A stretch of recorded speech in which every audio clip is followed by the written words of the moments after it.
What's the hardest part about having cerebral palsy? What would you say the hardest part is? Nothing. Sienna's journey started just before she was 3, when she was diagnosed with cerebral palsy.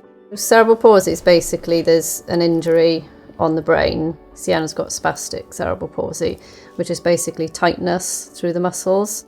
Your brain would say when to relax and when to tense a muscle. Her brain kind of misfires that information, so her muscles can be tighter when we kind of don't want them to be tight.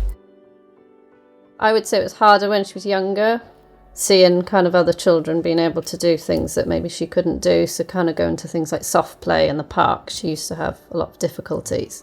Because of the way she walks, she used to fall over quite a lot and be quite unbalanced. But she's very resilient and driven, so once she has a challenge, she really doesn't let anything hold her back. And that's when we kind of started doing loads of research and like what we could do to help her in terms of her disability. We were kind of having some help through the NHS at that time when she was first diagnosed. We felt like we needed a little bit more help, and that's when we found Rhiannon at SDR Rehab UK.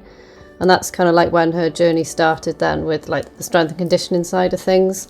We were there for 4 years, and her progression during that time was phenomenal. Just everything's changed, like her strength, her balance, her mobility. So she's now in a position that she can do all of these different sports. Rhiannon and Liam, so they're the people that I would say that kind of help her the most, because that's where we've seen such a huge progression, is through the strength and conditioning. We're trying to improve Sienna's strength, so she's quite weak on the left side, so we're trying to balance out the left and the right and by trying to get them to the same level. Because of the weaknesses, she'll find that she's less balanced in certain situations as well. So if we can improve her balance as well and her proprioceptive, kind of her brain's awareness of what she's doing, that should come together and improve her overall situation, and not just in an athletic environment, but kind of in her day-to-day life.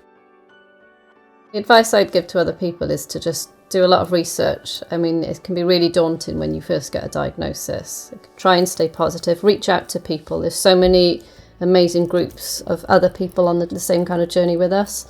And it's nice just speaking to other parents who've got children with CP or any kind of disability. It's just nice knowing that you're not alone.